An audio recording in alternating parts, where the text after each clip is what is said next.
Welcome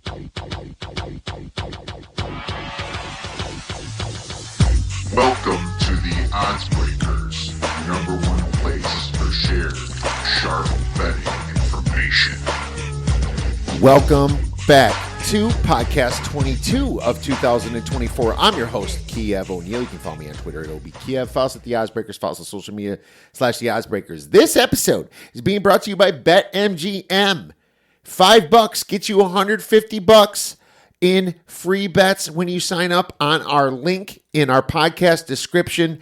All you guys in North Carolina now have more outs to get your plays in for the NCAA tournament. Terms, conditions, and location apply. If you'd like to support the Odds Breakers and benefit from our premium plays, please visit theoddsbreakers.com, click shop, become a member, pick any for winning cappers, get the premium plays before the line moves, including myself. You can also support us on patreon.com. If nothing else, please visit the Odds Breakers and become a free picks and Telegram subscriber. 3-0 last night. Was real happy about that. Not even a sweat because we hit the Iowa over 152.5, closed at 158. We hit the Georgia Xavier over 146.5. That closed really high. I'd have to recheck that. And that actually was on its way over, and it slowed down at the end. And then Colorado State was an absolute no sweat for the frauds, Virginia, for the play-in tournament on Tuesday night. So that was wonderful. And you could be benefiting from those plays if you get my monthly subscription. You get all plays, $150, or just use the promo code just to get my basketball plays, $100 for the rest of college basketball going into April. So feel free to do that by checking us out at theoddsbreakers.com. Really appreciate the support to keep us going and keep us podcasting here at the Odds Breakers. But we have a great show for you today because Will Hill from VSiN and the Gold Boys Discord is back to break down the NCAA tournament games focused on Friday. We'll also talk about a little bit of Thursday as well. Can't wait to talk to Will. But before Will goes on, I have to talk about our wonderful free contest over at CBS Sports. Just click on the link here in this podcast description. We're giving away $500 like we always do to our winners in the NCAA Tournament Challenge sponsored by the Odds Breakers. You're going to get up to 2 brackets. All you need to do is retweet the pod or write a 5-star review. Send a screenshot over to info@theoddsbreakers.com. And if that's not enough, we have a partnership with The Season where you can win over $40,000 in prizes from their amazing group of 5 contest, an upset bracket that we are sponsoring. Pick a seed that's possibly going to make an upset, and you get the points difference from that seed. For example, a 16 minus a 1 gives you 15 points. That would be amazing. Or a 15 minus a 2, go from there. You get bonused for getting those seeds farther and farther as a tournament. We also have a survivor bracket that we're doing. Just check out the link in this podcast description or www.theszn.com/OB. Well, my friends, we have our brackets, and I have a Final Four, and I'm going to give that to you real quick. I am going with UConn. They're my best team all year. Why would I fade from them? Coming out of the East. Then I am going down to the West where North Carolina has the easiest route, so I'm just going to give it to North Carolina there. Then I have to go with Wisconsin in the South. I think the South's a total mess. It wouldn't shock me if anything comes out of that region. Marquette's a little bit banged up. Wisconsin beat Marquette this year. Houston can't shoot the ball well. That's kind of a little bit of a weird one. See, Kentucky is yin and yang. And then Tennessee I went with because this is the best Vols team I've seen in the Rick Barnes era. So I think they're at the 4th one in the Midwest quadrant. So UConn, North Carolina, Wisconsin, and Tennessee. UConn versus Tennessee in the finals, and UConn winning it all for the first repeat since 2007-2008 Florida Gators. So that's how I'm going to do it. But let's check out with Will, see what he wants to do with his brackets, and get into these wonderful games. Without further ado, from VSiN and the Gold Boys Discord, Mr. Will Hill. This segment was brought to you by AG1. Why take a bunch of different things when you can just mix 1 scoop of powder and water once a day? Every scoop is packed with 75 vitamins, minerals, probiotics, and whole food source ingredients of high quality that give me major benefits like gut and mood support, boosted energy, and even healthier looking skin, hair, and nails. If you want to take ownership of your health, try AG1 and get a free 1-year supply of vitamin D and 5 free AG1 travel packs with your first purchase. Go to drinkag1.com/oddsbreakers or click on our podcast episode description. Now I'm very excited to welcome back last year's Final Four champion and good friend of the show, Mr. Will Hill from Bear Bets VSiN and the Gold Boys Discord. You can follow Will on Twitter at @NotTheWillHill. Will, thanks for coming back on the show, my man. Here we are, knee deep in brackets. You've probably already done a million shows. How you doing? What's going on? Excited to get these games going. I'm curious what you think. If you missed the days when we got the bracket on Sunday and there was no playing, and then Monday, Tuesday, Wednesday, you get a little bored, you let the anticipation build, and then Thursday, it was just the best to get it. Now you get a little taste with the playing games, which I'll always take the games instead of not having the games, but I do kind of miss back when it's almost like going to a restaurant and having to wait for the table. It makes you want it a little more, but we get a little taste with the playing games and excited to go full tilt on Thursday. I always consider Thursday the start of the tournament. These playing games are just that. This is not part of the tournament. Tournament is Thursday at noon, a little bit after. I 100% agree. I am against the playing games, to be honest with you, because I like the just round of 64. I think the more cuter they get, the more they think they can make it even worse. You know, I mean, you hear all these rumors and everything, and I just hope that they don't let money destroy a good thing like they're doing in other sports. I will say thank you for putting Virginia up to Colorado State because, they gave us some easy money last night. So, that was I mean, it's so funny. We have problems with the committee and things they do, but hey, they gave us a layup right there. So I was pretty cool about that. But, man, what an embarrassment for them, huh? Committee got what they deserved. It's just very rarely do people agree on anything. And this is one where this was pretty uniform. Nobody wanted to see Virginia. Nobody thought they were going to win. Nobody liked this team. Eye test, metrics, there was nothing to like. This was uniformly just detested this selection where you had St. John's who just took UConn nose to nose and played them tough 3 times. I mean, Virginia was never capable of playing UConn tough like that. And Indiana State, who's fun and different. Instead of that, they went with this Virginia team who we all know stunk, and the committee really got egg on their face last night. They completely got what they deserve. So I was happy for that. And we had Colorado State. I think you gave it out on my show. Open minus 118, went all the way up to 3. And sometimes you'll hear people say this, everybody's on this team, so I'm going to bet against them. That's a dangerous way to go because everyone's on Colorado State last night. And look, it got home. And I just think, you know what, there was nothing on paper. There was nothing to like about Virginia other than, hey, everyone's picking against them. So that can be dangerous sometimes. Hey, I'm just going to pick this team because everybody else is picking against them. Wonderful point, man. I mean, the public, we say they're right 45% of the time. I mean, that's still a lot. Of course, they're losing VIG and stuff like that. But the truth is like just because they like it doesn't mean it's wrong. And that's great. You need more. And I think there's a myth, too, that just because the public's on it, that means there's no sharp money. It's like sometimes the sharps in public can be on both. Sometimes sharps aren't. It's not like this divide that people make it out to be like, sharps are on one side. You get any NFL game, and I'm sure bookmakers will tell you the same thing. I've heard them say this. There's sharps on both sides of every game. Like, no, it's not just this one club. Yeah. I think people make it out to be like, once you're in the sharp club, you're only picking this, you're only picking that. It's like, there's respected opinions on both. But I think last night was a case where it was hard to see a case for Virginia.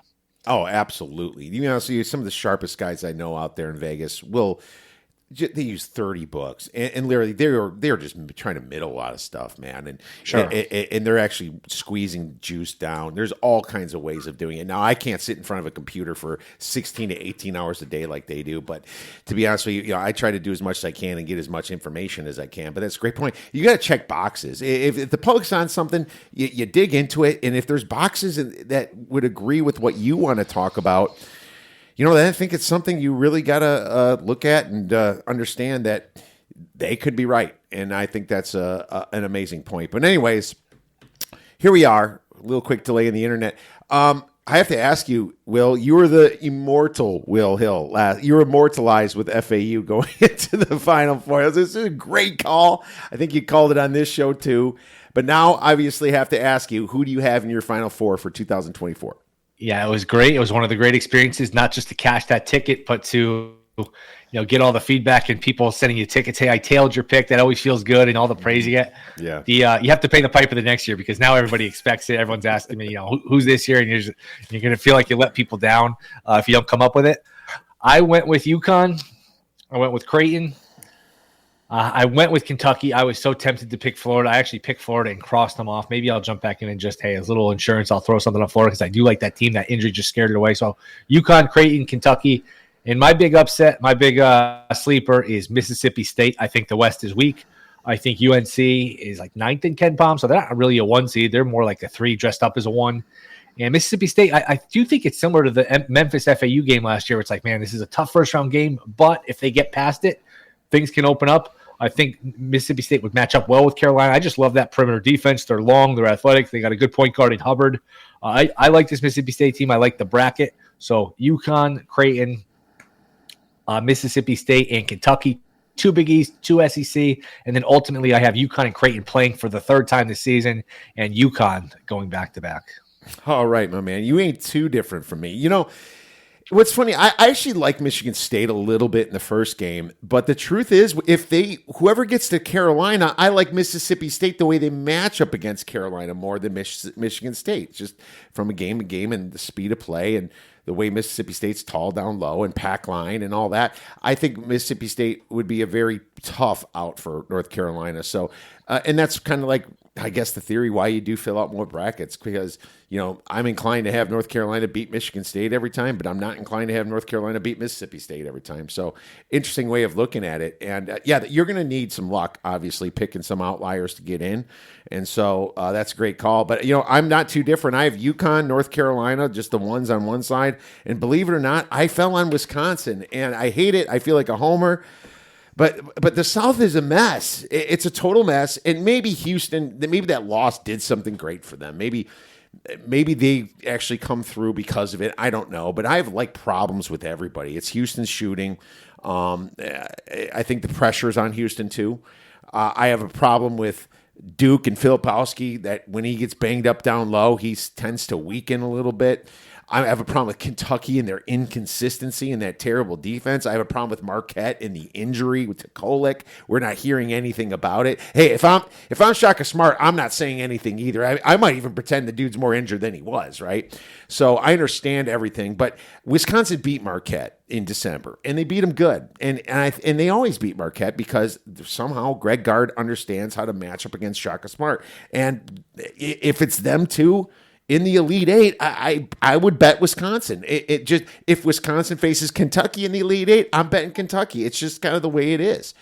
So I fell on Wisconsin, but nothing would surprise me there. And I hate that I had to pick Tennessee, but I'm glad that the committee put Purdue with Tennessee. I think that was one of the few right things they did. I know I gave them a B+ when I talked to you before, but that was a half an hour after it came out. I kind of brought it down to a C. Couple other things the committee did well was not make too many home court advantages for the smaller teams, but I have Tennessee beating Purdue, and it's because Connect, I think, is a good offense. I think this is the best offense we've seen from Tennessee in all these years. So even though I don't like the coach, sometimes talent just gets them there. I have UConn versus Tennessee in the finals, and UConn to win it all, Will. Boy, it's a bunch of us are picking UConn. Doesn't mean it won't happen, but my concern with my pick and my concern with our UConn pick, just they moved through the tournament last year. I just worry the form, kind of the due factor, like they're due for just a bad night where the threes don't fall or somebody else gets hot for three. It does concern me. The factor of, hey, they're just somebody's gonna have an off night for UConn, and eventually they just get knocked out and they get bit in a single elimination format. But in terms of basketball, man, there are no dominant teams like there were when we were growing up, when you had these NBA players who became, juniors, seniors. It's not that level of team, but they're pretty close, man. They're well-rounded. They got size. They can shoot. They got the coach and Hurley. They got the experience. It's hard to knock them. It's really hard to look at this UConn team and say, that's their weakness. They really don't have many, if any. Well, when we were kids, Victor Wembanyama would have been on one of these teams, I know. and Chet Holmgren would have played for 2 or 3 years. It was way different Right. back then, and I miss those days. Don't get me wrong, I miss Me those too. days. Still love college basketball, but those are definitely different times. But yeah, I mean, what I say about the East is absolutely it's the hardest bracket. But guess what? We don't know what's going to happen. What if Auburn slips up to UAB or San Diego State? Or What if- Yale. Oh, absolutely. What if Iowa State has a bad shooting game against Drake? Or even their first game is a little suspect. I mean, it doesn't have to be the worst bracket for UConn if a few of these bigger seeds fall. All of a sudden, it could be the best bracket for them. So best quadrant. We don't know that. So that's what I always say. Everyone's got to play to win these games. And God bless March, because this is the funnest time of year, and I cannot wait to see some of these outcomes. But why don't I ask you this? Who you got some for your early upsets? Any Cinderella type Sweet 16s that you like, or any 5-12, 4-13 type situations?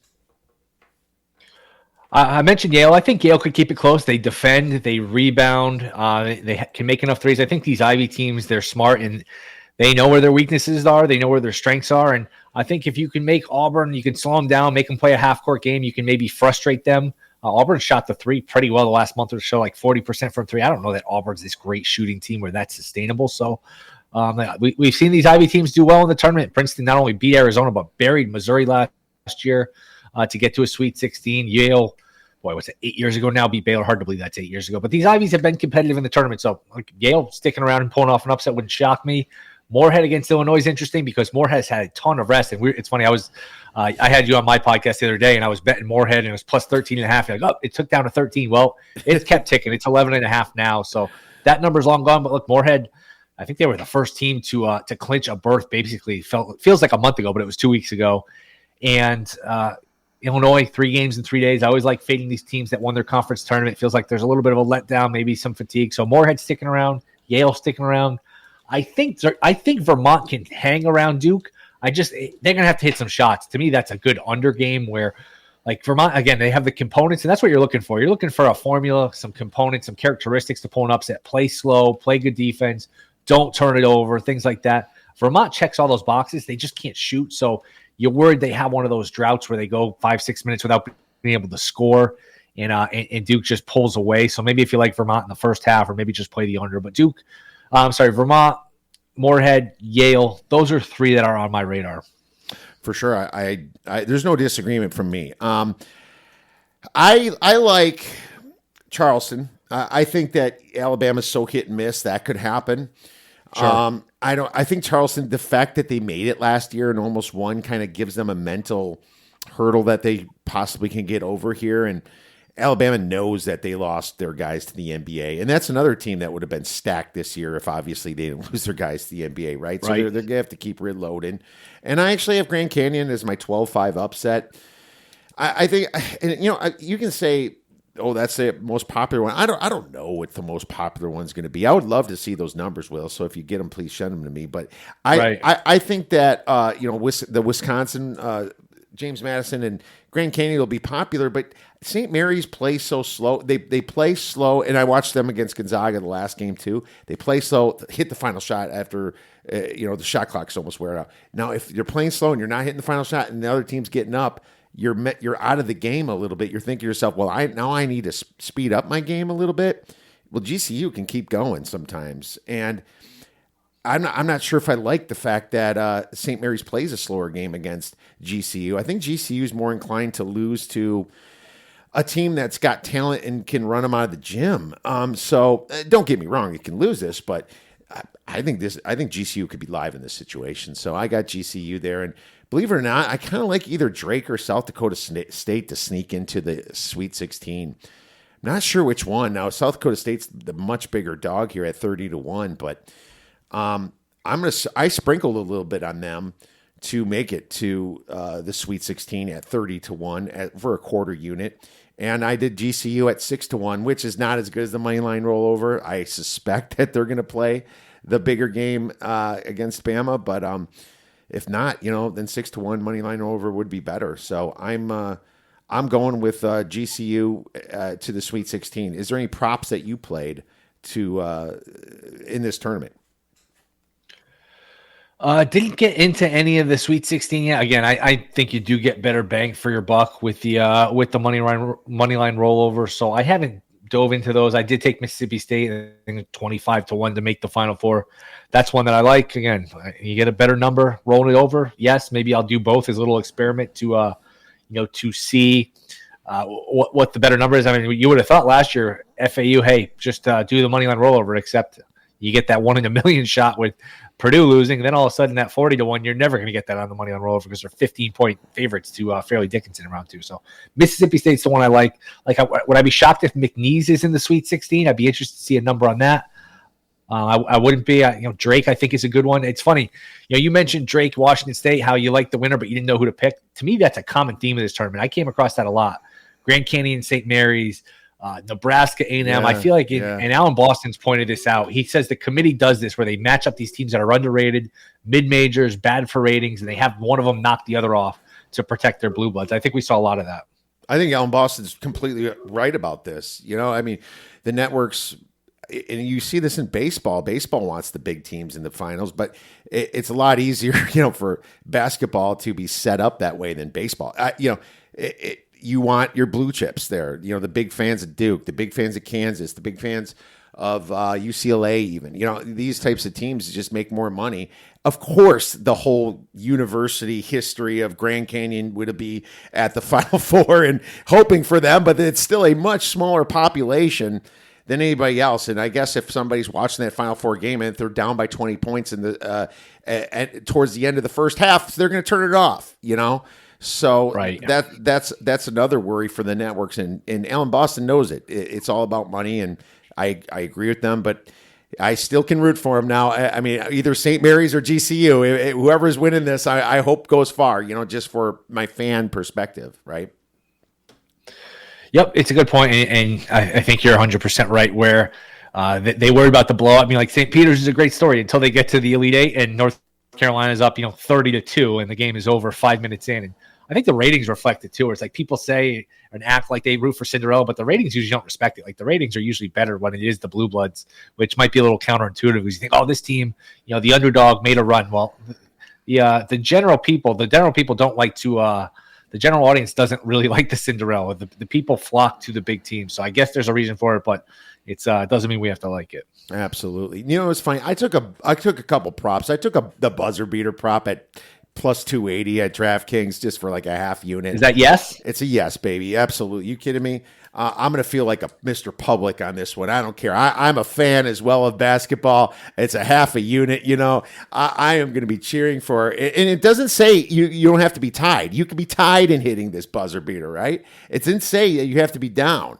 So, no, that would count. If you're tied and you hit, it's got to be a game-winning shot at the buzzer. Now, you can have your little heart broken over there if it's like they put 0.2 back on the clock and they go review it, which, let's face it, college basketball, they basically review everything from the opening tip till the final buzzer. Everything's getting looked at for 5 minutes, which is, by the way, a major problem with the flow of the sport, the pace of play. It's a major issue with the length of these reviews, but that's a fun one. I mean, that is a fun one. I'd have to go back and break down the numbers and say, has that a good bet or a bad bet? That's certainly fun to root for. You have action in every game.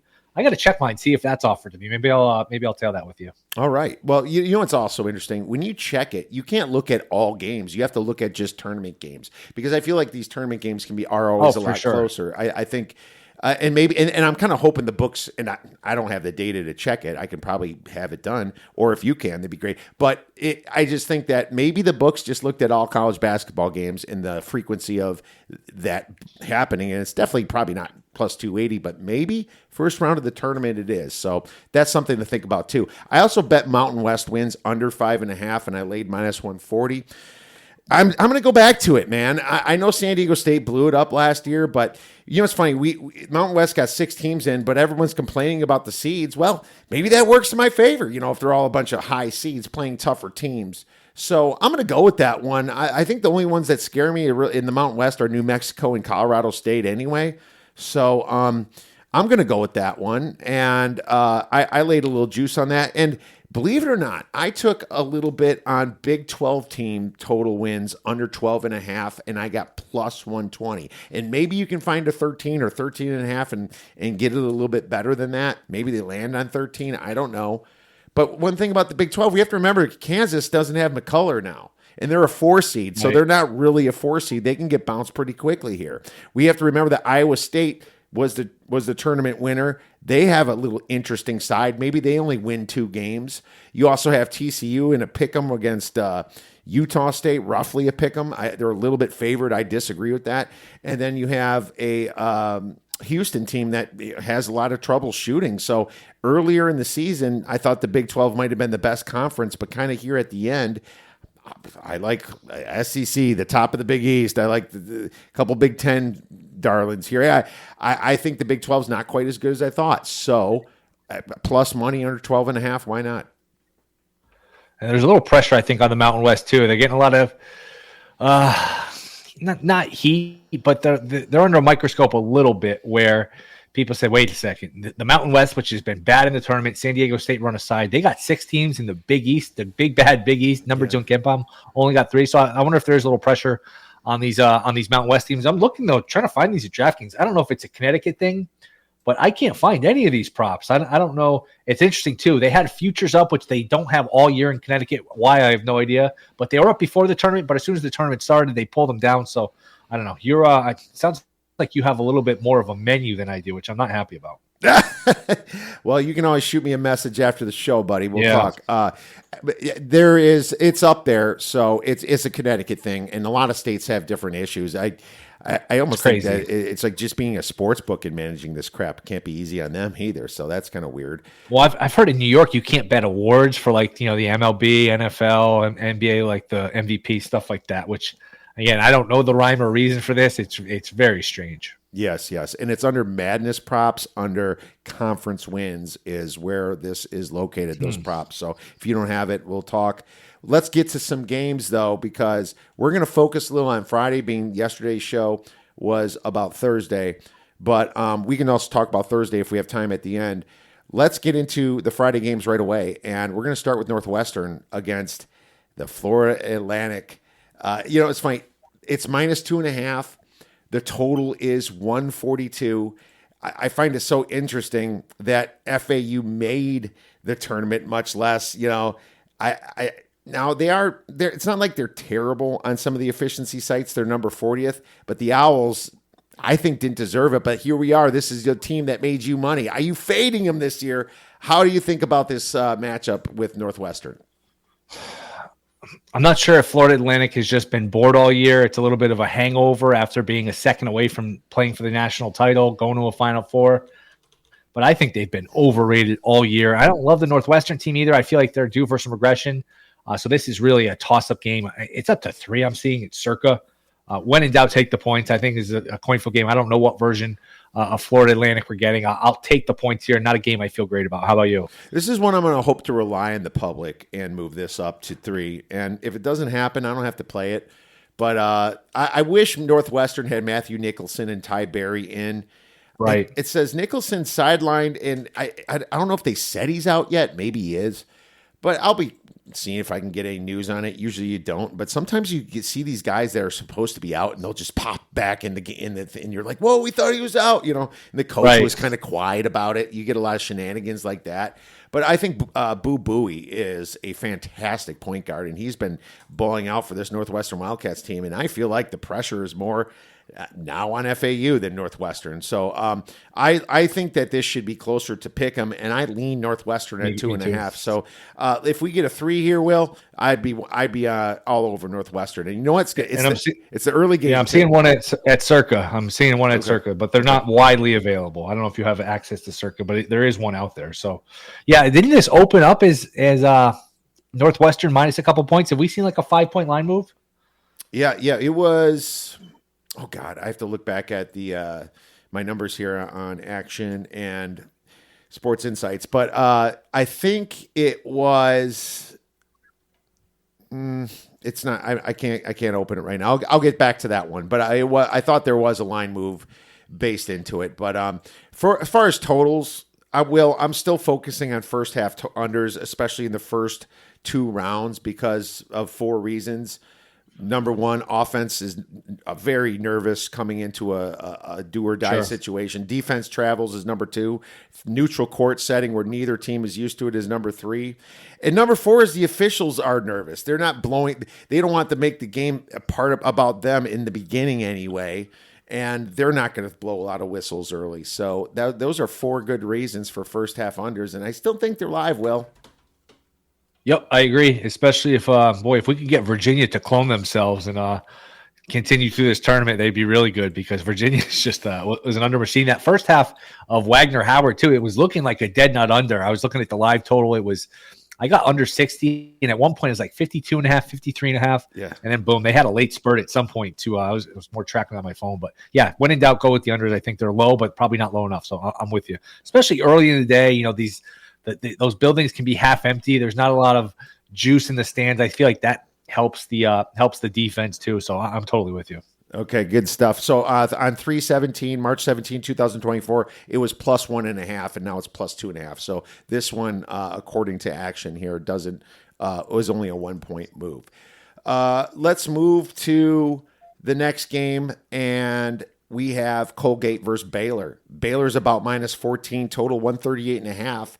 Will, you pick this one. What do you got going on for Baylor?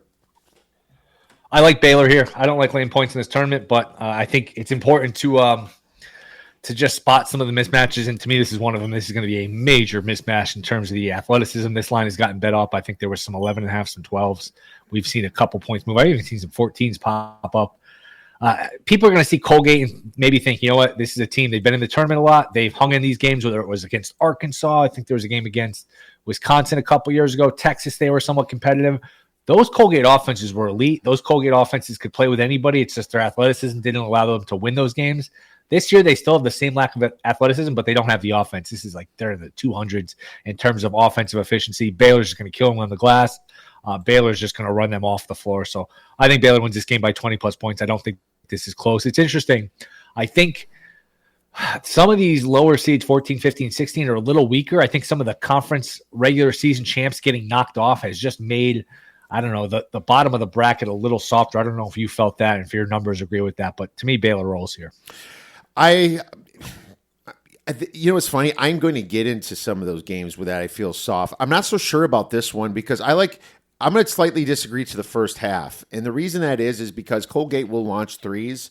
They're not the greatest. They're not the team that they were shooting threes in the past, but I think that could be enough to cover the first half of about +8.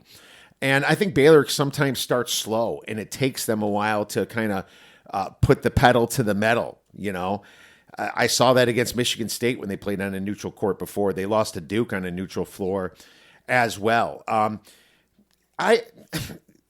This is not necessarily one I key in that. I actually do like Baylor on this bracket, by the way, because they're in the easiest one.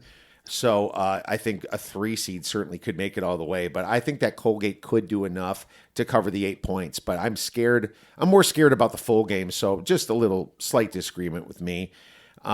I do like your sentiment, though, for sure, on some of the other spreads, and maybe we'll hit on some of those. Let's go to the next game, New Mexico versus Clemson. Clemson +2 total, 152. Have you got a chance to look at this one? Yeah, I would go New Mexico here. And again, this shows with the incompetence of the committee where you have an 11 in New Mexico that's favored, and then you have an 11 in Duquesne who's like a double-digit underdog. So just completely ridiculous. What would New Mexico Duquesne be on a neutral court? New Mexico would probably be laying double digits, and here they are on the same seed line. Just complete laziness, complete incompetence. There's a line in Casino where De Niro fires the guy after somebody hits 2 jackpots. He says, "You're either in on it or you're too dumb to figure it out. Either way, you're fired." That's how I feel about the committee. But I love it. I like New Mexico here. I just think it's an interesting contrast where New Mexico really plays through their guards. Clemson's more of a big-oriented team. When in doubt, I'll go with the guard play. So fun game, interesting in terms of the 11 being favored over the 6. That was a troubling performance by Clemson in the conference tournament where they got run off the floor. So I'm going to go with New Mexico. I like this team. I like Pitino. I think Brownell has been a sneaky bad tournament coach, whether it's conference tournaments, NCAA tournaments. He has not shown well here, the Clemson coach. So I'll go with little Pitino here. even though Dad couldn't get in, I'll go with Little Patino here to win a game at least. I'm undecided on this one. New Mexico shows some advantages for sure here, but I'm kind of going with it's hard for me. And the reason it is because my whole mantra this year is fading conference tournament winners. And I could be completely wrong on it, but why would I almost think to myself, do I do that for everybody? Or do I just pick mine and maybe it goes so bad where I pick the wrong ones, So I just figure, right. I didn't bet Clemson. I'm just kind of thinking like, who do I pick in my bracket right now, right?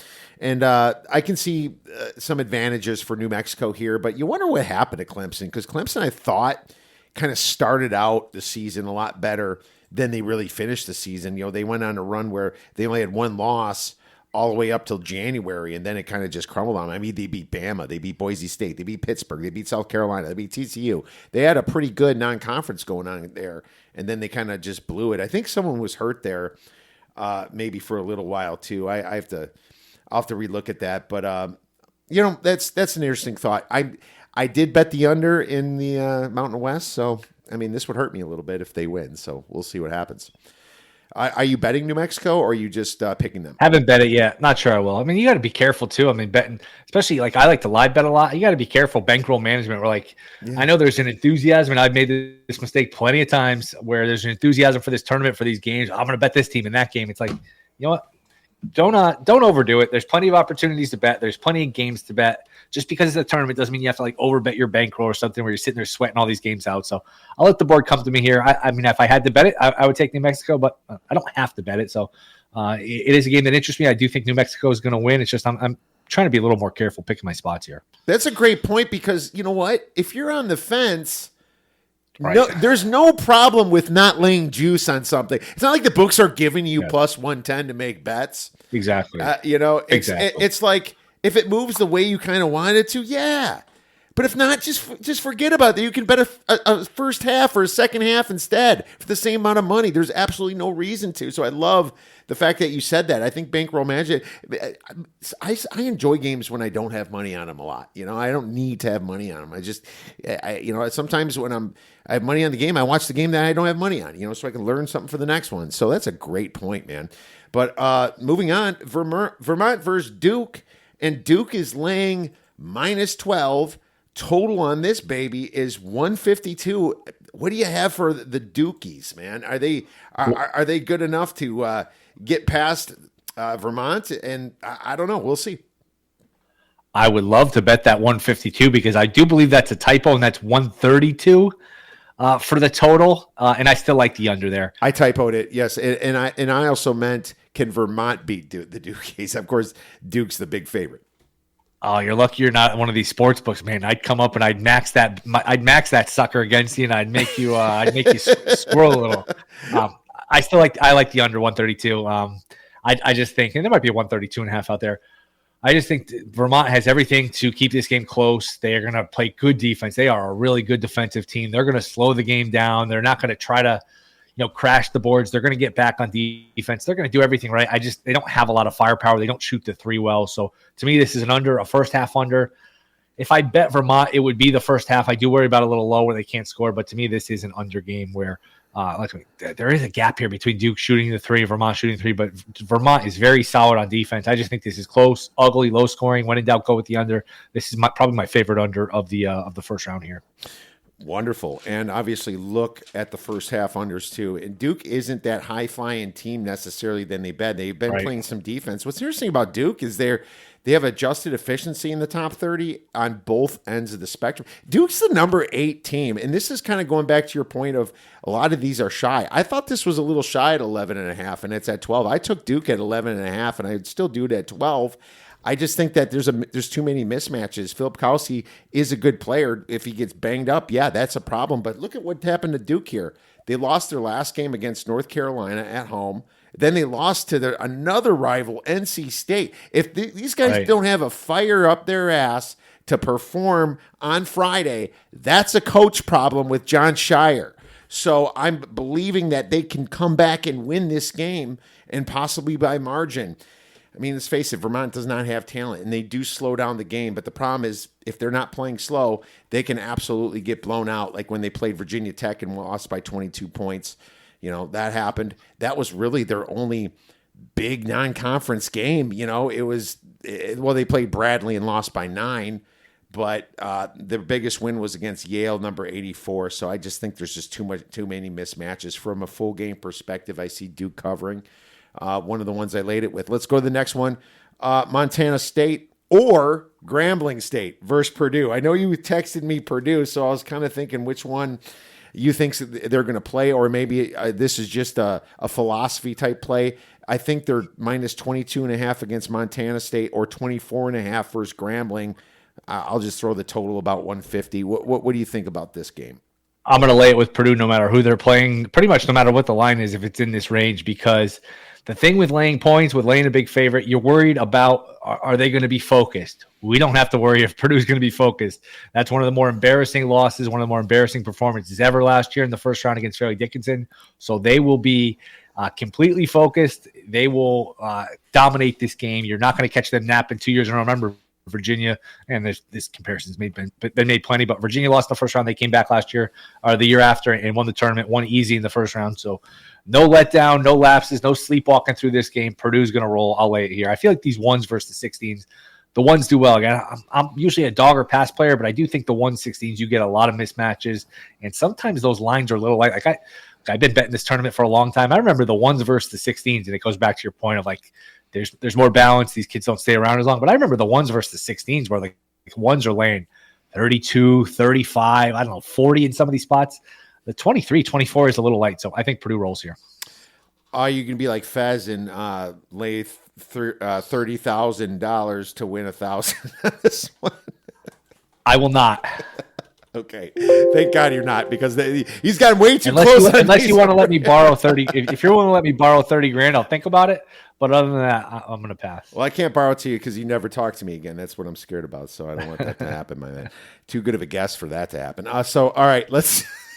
I mean, to be honest with you, I am scared. This game, you have to start watching this game because you just have to see where Purdue is. I don't care if you turn it off later because they're winning by a ton, but you start watching this one, right? Oh yeah, if they're down 8-2, it's gonna be must watch. Absolutely, yeah, for sure. Turn that one on right away. Let's move to the next one: Charleston versus Alabama. Alabama 9.5, total 173.5. Well, I picked this one because of obviously what I said earlier. I mean, to be honest with you, it's everything I say about Bama. I don't like their away from home metric. They rank 357th on home road splits. That is absolutely terrible. They're a very inconsistent team. They rank 310th in consistency, so you don't know what you're going to get here. Maybe you do get that team that blows away Charleston, but wouldn't it feel a lot better if you have Charleston on a money line situation? Maybe you can hedge it at half or something. I mean, the total's 9.5, and that's kind of telling you that Charleston can possibly hang out with this team. Now, Charleston has some advantages. They rank 49th in adjusted near proximity percentage, and Alabama 152nd at defending it. Charleston can get some fast break points.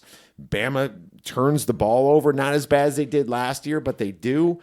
If the threes are not raining for this Crimson Tide team, they tend to freeze up a little bit. I don't like the efficiency sites over-crediting them for too good of an offense because they play so fast. And that's how these efficiency sites screw up a little bit. Just because they're pounding some poor-ass SOB that doesn't belong playing them doesn't mean we should keep awarding Alabama. And that's why I like some sites that are statistically final after a certain amount of points. I prefer the fact that Alabama 19th in three-point attempts, 46.8% of their shots are three-pointers. That could be bad if they are not hitting. So I didn't play it yet, but I circled Charleston as a possible play. What are your thoughts? Yep, I haven't played it yet. I feel bad because I missed the 10.5, missed the 10.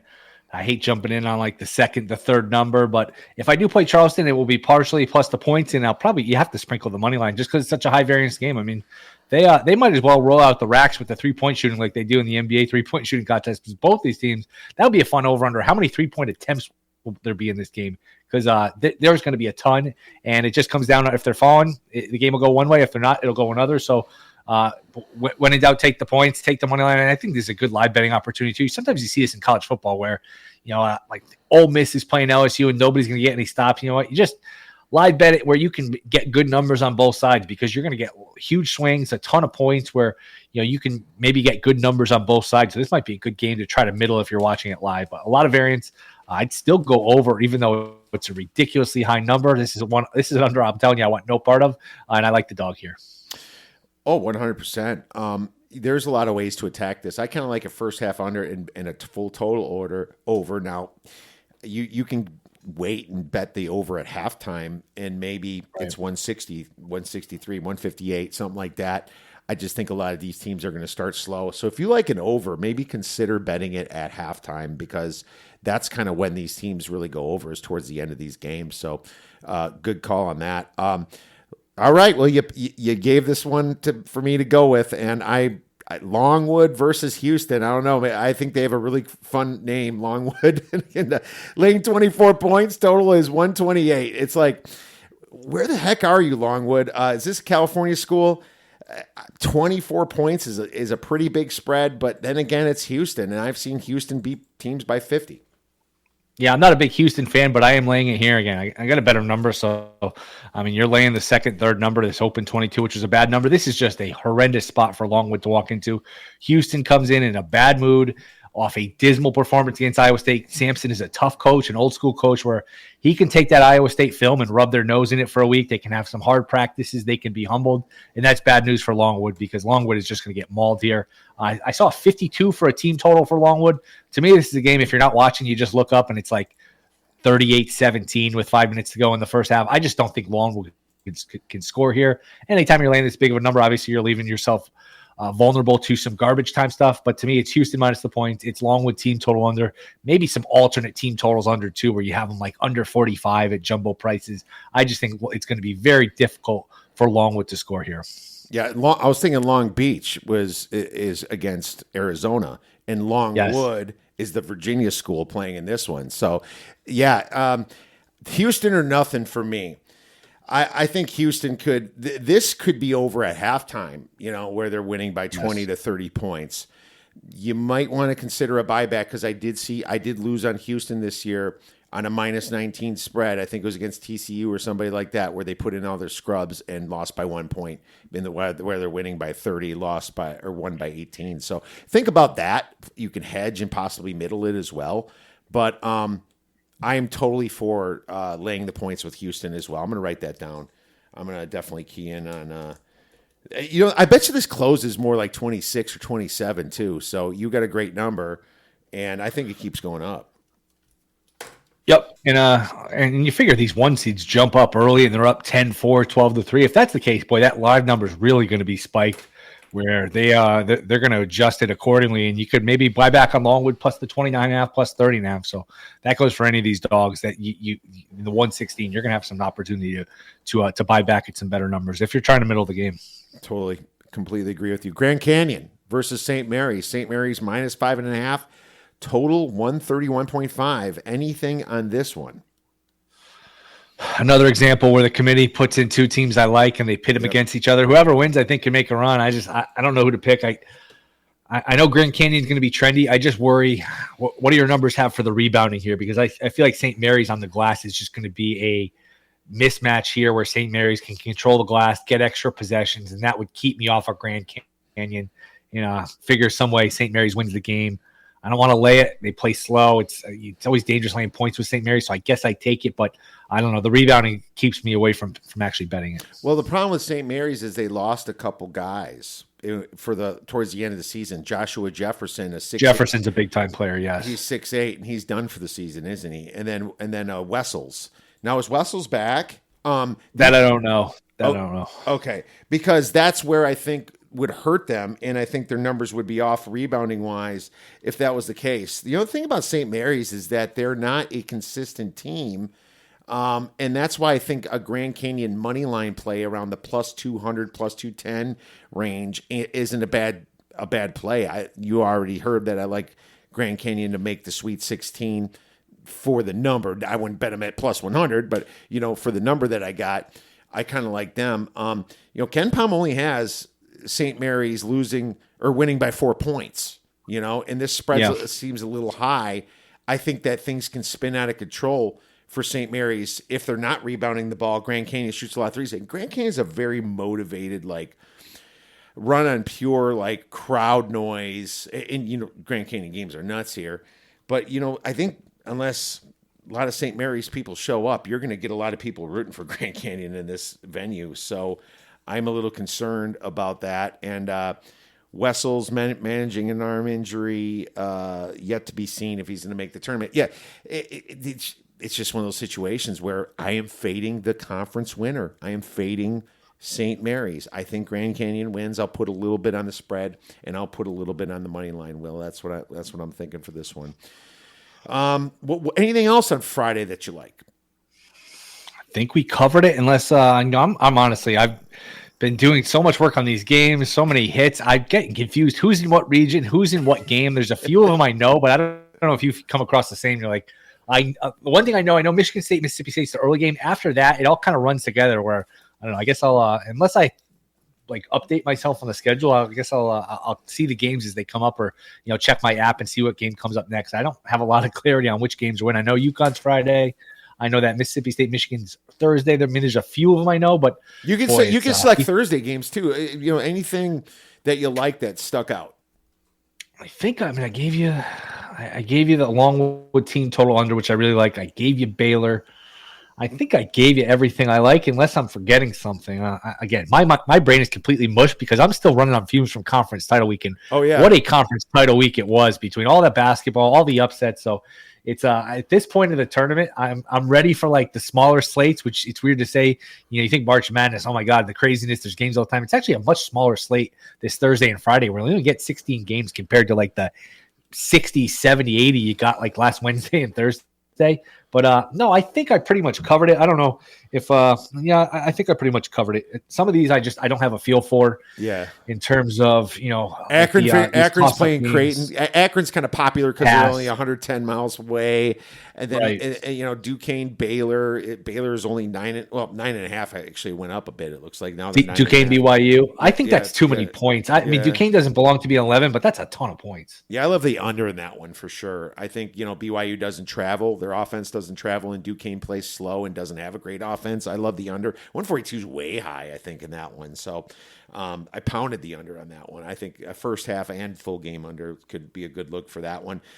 South Carolina versus Oregon. I'm taking South Carolina because I just think South Carolina's got the better. Well, Dana Altman's an amazing coach. I don't think he's ever lost in the first round of the tournament. That's what scares me. But South Carolina, best covering team this year at 23-10. I truly believe that their SEC run was a lot more difficult than what Oregon did. And Oregon, like I said, conference tournament winner. I think they did it all to get here, and now they actually will let down. And I think they also have some disadvantages when they go in scoring droughts because South Carolina slows the game down, 348th in speed. I think that South Carolina is live in this one.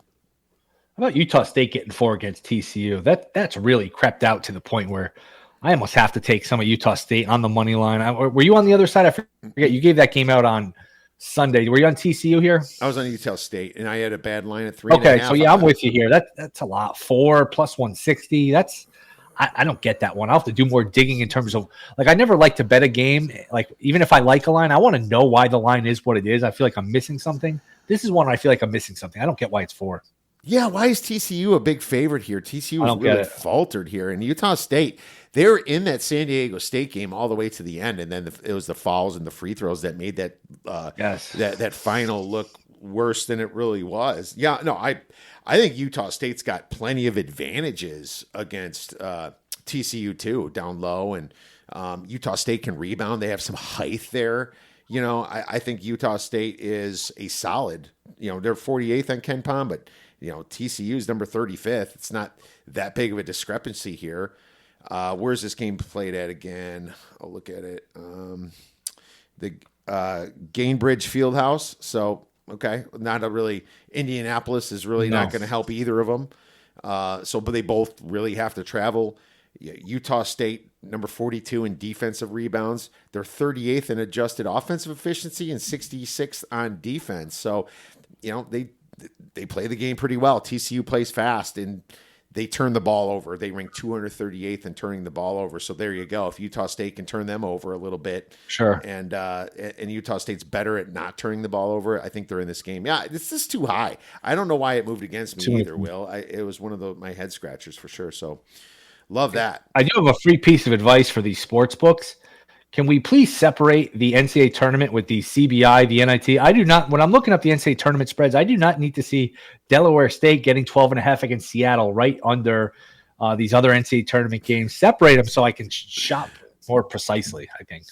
100%. What's going on with that? Why do they make it so hard? Some books are smart enough just to go NCAA tournament. You click on that, NIT tournament like that, or you can have them all if you look. But no, please, make it easier on us, and we will be on your book more often for doing that. So that 100%. I don't want to have to. Yeah, I don't want to have to spend 4 minutes looking for something. It should pop up. It should not be. It should not be a game of hide and seek.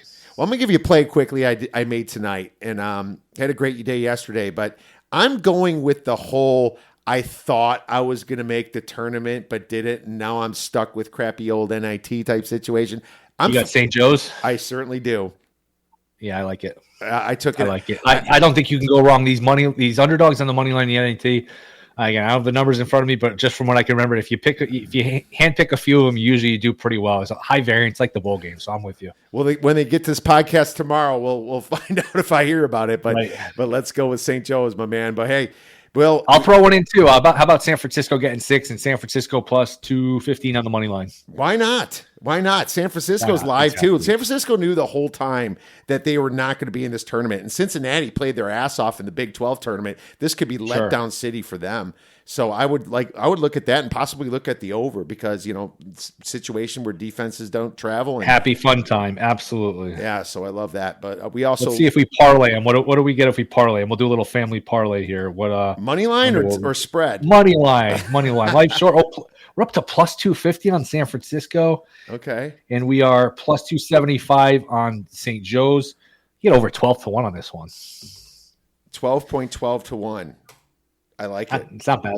I've made dumber bets. I can promise you that. Let's throw a 12-pack of beer on it. Why Yes. not? Let's throw a 12-pack of beer on it. See if we can, make that 12 packs of beer. So there you go. A 12-pack of beer. And then if St. Joe's wins and San Francisco has a lead, you know what? We can give a little maneuver to buy back and get some profit. But 12-1, why not? Well, that'll be great. We've done well together, Will, and hopefully we can kind of continue that. And I'm sure we'll be texting each other tonight if that thing goes through, having a little celebration drink in our 12 packs ourselves. But man, Will Hill is all over the place. He's amazing. Will, where can our listeners and viewers get your great information in place? Yeah, I'm on VSiN a few days a week. I host Fridays 10 to 1 Eastern at night, and then 11 to 2 Easterns Friday nights. So 11 at night to 2 in the morning. Then Saturday night 10 to 1 Eastern at night, and then 2 spots throughout the week, and then the Shoulda Bet More podcast for Go Boys. So. And of course Fox Bear Bet. So I got a lot of things cooking in the pan. So you can kind of see me. I'm around, not at the Will Hill on Twitter. At not the Will Hill because of that dang sports book that's still hanging around. Will, really appreciate all your stuff, man. Thanks so much for coming on. We'll be texting shortly. All right, let's hit this 12-1. All right, my friends. Huge thanks to Will Hill for coming on. And quick recap, I might be on Northwestern. I'm just going to watch this one, and no big deal if it doesn't get 3 or 3.5 in some of these books. Will likes Baylor. I like Colgate first half, a little disagreement. So I took Colgate in the first half for 1.5 stars. Clemson, New Mexico is kind of a pass for now. We'll see where that line ends up. I like Duke, and I think Duke rolls at the low number of 12. Purdue. Man, Will loves Purdue here, laying a lot of points. But, hey, I'm going to watch this game and see how it goes. But Will is probably on the right side of that one. we're like in Charleston. I didn't bet it yet, but this is a situation where I might be on Charleston. We're both going to be on Houston. Will's got a good number. I think this number keeps going up, so I'll just make that official. I'll take Houston at -24, and then we'll have some opportunity to buy back during the game, in my opinion. And I like GCU, baby. GCU plus 5.5, and I like GCU on the money line some. But thank you so much for listening to this podcast. It's March Madness. I really hope you guys win all your brackets, win your bracket challenges, get in our bracket challenges if you have a chance. Really appreciate you listeners out there. If you have any questions for the pod, tweet us at The Oddsbreakers, email us at info@theoddsbreakers.com. I hope you enjoy the first weekend of the NCAA tournament during March Madness, and go get some winners.